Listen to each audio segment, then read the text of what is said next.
पंजाब का जो सवाल है वो बहुत ही पेचीदा होते जा रहा है। सिर्फ कानून और व्यवस्था संबंधी मुद्दा नहीं रहे बल्कि एक राजनीतिक सवाल हो गया। सरकार उनके खिलाफ कदम उठाने में सक्षम नहीं हो पा रहे हैं। अभी तक एफआईआर तक दर्ज नहीं हुआ। वो लोग कहते हैं कि जो पंजाब को अच्छी तरह समझते नहीं है वो इस तरह की बातें करते हैं, हमारी आलोचना करते हैं। अगर कोई बोले पंजाब का इतिहास का मतलब है खालिस्तान का नारा उठाना, वो तो बिल्कुल झूठ और फरेब के पीछे वो बचने का कोशिश कर रहे हैं। ये अंबानी जो दुनिया में अमीरी की जो सूची थी 609 नंबर से कैसे 2 नंबर में आ गई।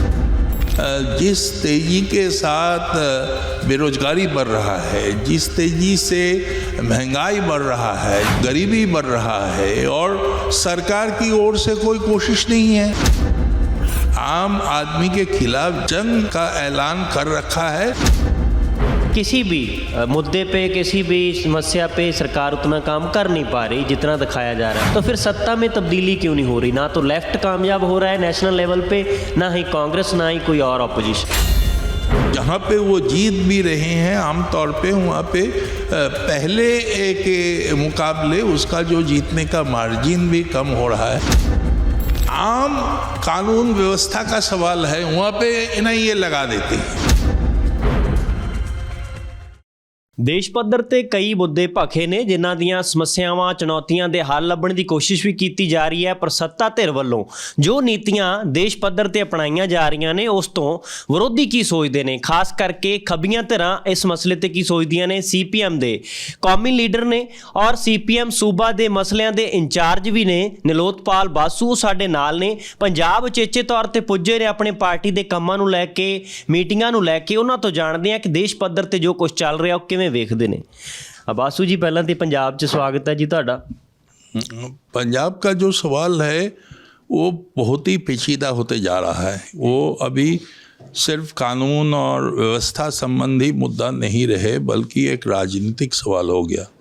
क्योंकि हम देखे हैं कि कुछ ऐसे जिस खालिस्तानी राजनीति का जो एक हिसाब से उसी धारा के लोग अभी सामने आ रहा है और सरकार उनके खिलाफ कदम उठाने में सक्षम नहीं हो पा रहे हैं। और कुछ हद तक सरकार का भूमिका से कुछ सवाल भी उठ रहा है, क्या सरकार सच में इसको मुकाबला करना चाहते हैं। क्योंकि जो घटनाएं हैं, चाहे वो अजनाला पुलिस स्टेशन हो जहाँ पे एसपी के ऊपर चोट आया है सीधा, या दूसरे घटनाएं, अभी तक एफआईआर तक दर्ज नहीं हुआ।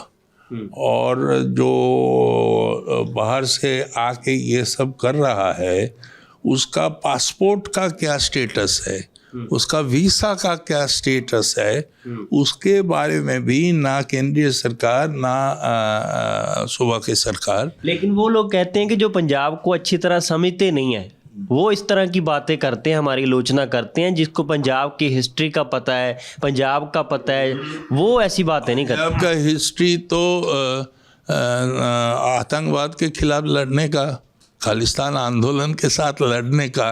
अगर कोई बोले पंजाब का इतिहास का मतलब है खालिस्तान का नारा उठाना, वो तो बिल्कुल झूठ और फरेब के पीछे वो बचने का कोशिश कर रहे हैं।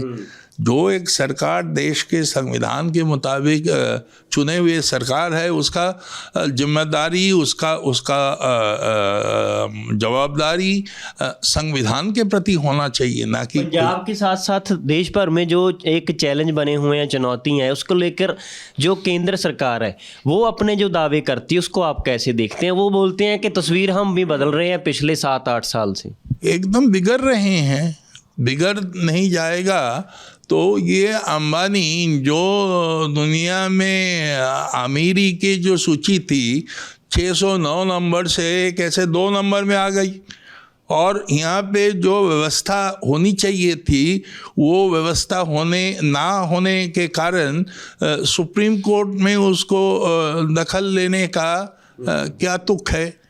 तो असल में मतलब जो आर्थिक स्थिति अगर आप देखें, जिस तेजी के साथ बेरोजगारी बढ़ रहा है, जिस तेजी से महंगाई बढ़ रहा है, जिस तेजी से आपका मतलब गरीबी बढ़ रहा है, और सरकार की ओर से कोई कोशिश नहीं है। जो नया उन्होंने राशन का पॉलिसी किया, परसों भी गैस का जो कीमत है चुनाव खत्म होने के बाद वो लागू कर दिया, सिलेंडर का दाम।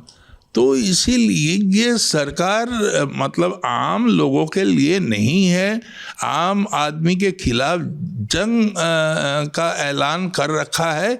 और इसके खिलाफ जो लोगों के अंदर जो गुस्सा है, आक्रोश है, उसको मुकाबला करने के लिए लोगों को विभाजित करना, लोगों को आवाज़ को बंद करना, और मतलब एक गैर बराबरी को मतलब संरक्षण देना। नहीं तो कैसे हो सकता है कि जब देश में वृद्धि नहीं हो रहा है, आर्थिक वृद्धि, और लेकिन कुछ गिने चुने लोग को इतना ज़्यादा आमदनी और संपदा है, और उसके बिना तो अदानी का ये बढ़ोतरी नहीं हो सकती थी ना। जैसे आप बोल रहे हैं, जिन जिन मुद्दों पे आपने बात की है कि किसी भी मुद्दे पे, किसी भी समस्या पे सरकार उतना काम कर नहीं पा रही जितना दिखाया जा रहा है, तो फिर सत्ता में तब्दीली क्यों नहीं हो रही? ना तो लेफ्ट कामयाब हो रहा है नेशनल लेवल पे, ना ही कांग्रेस, ना ही कोई और ऑपोजिशन। ये इसमें ही तो सवाल है ना कि मतलब जो भी लोगों के रोजमर्रा के जिंदगी में खतरा है,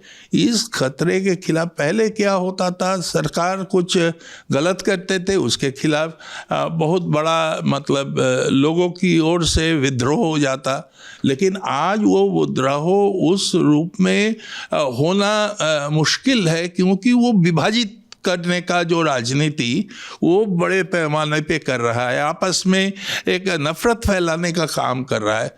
तो लोग धीरे धीरे समझेगा। अभी कुछ बाई इलेक्शन हुआ, उसमें अब देखें जो सरकार का पोजीशन है वो अच्छा नहीं रहे, और जहाँ पे वो जीत भी रहे हैं आमतौर पे, वहाँ पे पहले के मुकाबले उसका जो जीतने का मार्जिन भी कम हो रहा है। और आप मतलब अजीब अजीब का जो तत्व हैं, वो तत्वों को सहारा लेके वो चुनाव में मतलब जीत हासिल कर रहे। जैसे यहाँ पे वो मतलब ये जो घटनाएं हुई है पिछले 5-6 महीने के अंदर, उसको जितना शक्ति से मतलब दूसरे जगह में तो NIA को लगा देते हैं, और NIA का जो प्रोविजन है वो सीधा मतलब आतंकवादी जो घटनाक्रम है उसके खिलाफ NIA के काम करना है।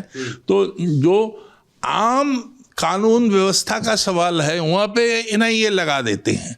लेकिन जहाँ पे NIA लगने से बातचीत करके राज्य सरकार के साथ लगना चाहिए, और मतलब एक कई घंटों के लिए एक थाना किसी का गिरफ्त में आ जाता है कोई ऐसे तत्वों का, और केंद्रीय सरकार का कोई बयान तो हमने नहीं देखा है कि पंजाब में खतरनाक स्थिति पैदा होते जा रहा है। तो इसीलिए आतंकवाद, अभी कश्मीरी पंडित को लेके वो सीना पे छाती ठोकते हैं, लेकिन वो अभी कश्मीरी पंडित भी तो कत्ल हो रहा है कश्मीर वैली में। तो इसीलिए ये सब जो है ना, ये एक बनावटी एक मतलब दावे हैं, और जिसका कोई बुनियाद नहीं है।